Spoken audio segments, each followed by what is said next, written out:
जगाच्या समजा विश्वाचे कार्यकर्ते आहेत, त्यांनी सर्वांना अन्नदान दिलेले आहे।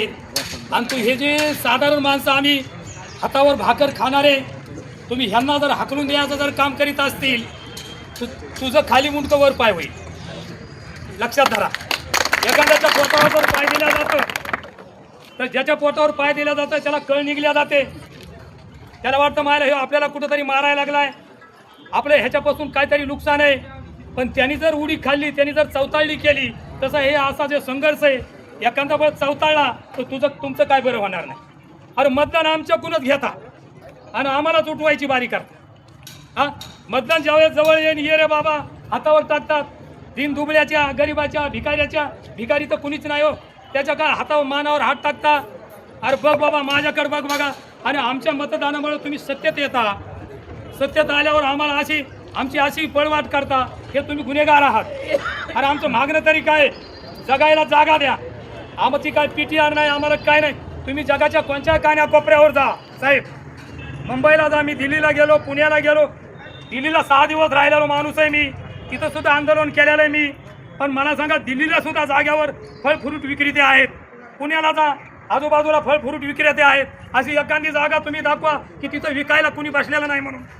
मग तुम्ही आमच्यावरच का अन्याय अत्याचार, एखाद्याच्या सांगण्याहून, एखाद्याच्या ऐकण्याहून, एखाद्याच्या बोलण्याहून या गोष्टी नका करू, नाहीतर हे तर हितपर्यंत गेले, पुन्हा आम्ही हातभार घालू, याची दक्षता घ्या, ही आम्ही सोडणार नाही तुम्हाला। का आमचे लेकर बाळ उपाय शिरून तुम्हाला काय मजा वाटतं काय? आज तुम्हाला धनदान घेतलं तुम्ही, त्या काय करा 100 एकर जमिनीत आम्हाला किमान राहण्याचे वांदे आहेत, आणि राहण्याचे वांदे सोडून आम्हाला जगण्याचे वांदे करायला लागतात। करायचं काय सांगा? अरे बाहेर बी जाऊ द्यायनात, मधात बी येऊ द्यायनात, रस्त्यातच कापाय बघायला लागला। या गोष्टी टाळा, नाहीतर ह्याच्यापेक्षा जास्त आंदोलन निघेल, ही दक्षता घ्या। डॉक्टर बाबासाहेब आंबेडकर, महात्मा ज्योतिबा फुले, शाहू महाराज, छत्रपती शिवाजी महाराज या माणसांनी जे जीवन जगण्याचे सल्ले दिलेले, त्या नियमाने आम्हाला चालू द्या आणि तुम्ही चला। कारण ह्या गोष्टी जर एकदा चितगाळल्या तर तुम्हाला ह्याची गई लागणार नाही, आम्ही तुम्हाला सोडणार बी नाही, हे लक्षात धरा। आमच्या पोटावर पाय मारण्याचं काम करू नका। सर्वच मोलमजुरी करणारी माणसं आहेत, कष्ट करणारी माणसं आहेत, हातावर भाकरी घेऊन खाणारी माणसं आहेत, याला तुम्ही छेडाछेड करू नका, ही तुम्हाला हात जोडून विनंती, नम्र विनंती। हे जर झालं नाही पूर्ण, तर ह्याच्यापेक्षा डबल रक्तारोळ बरं का, जाळपोळ नाही, रक्तारोळच कार्यक्रम करू, हे लक्षात धरा। एवढं बोलून थांबतो। जय भीम जिंदाबाद, इन्कलाब जिंदाबाद। बांधवांनो, आपण आता इंडियन ऑफिसच्या समोर आहोत। आपण डॉक्टर बाबासाहेब आंबेडकर चौकातून अत्यंत शांततेने मार्गाने आपण या ठिकाणी आपल्या मागण्या घेऊन आलेलो आहोत। बांधवांनो, डॉक्टर बाबासाहेब आंबेडकर संविधानाच्या माध्यमातून आपल्याला न्याय देण्यासाठी एसडीएम असतील, तहसीलदार असतील, कलेक्टर असतील, त्यांची फौजदारी केली आहे।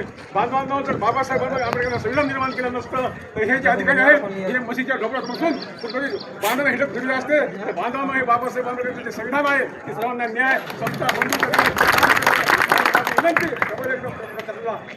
प्रशासनाला यामध्ये लक्ष घालून या लोकांना त्यांच्या मागण्या जे रास्त आहेत, ते काय तुम्हाला पैसे मागत नाही, ते काय तुम्हाला हे मागत नाहीत, ते प्रत्येक जण सकाळहून मेहनतीने काम करतो आणि आपल्या कुटुंबाची जबाबदारी सांभाळतो।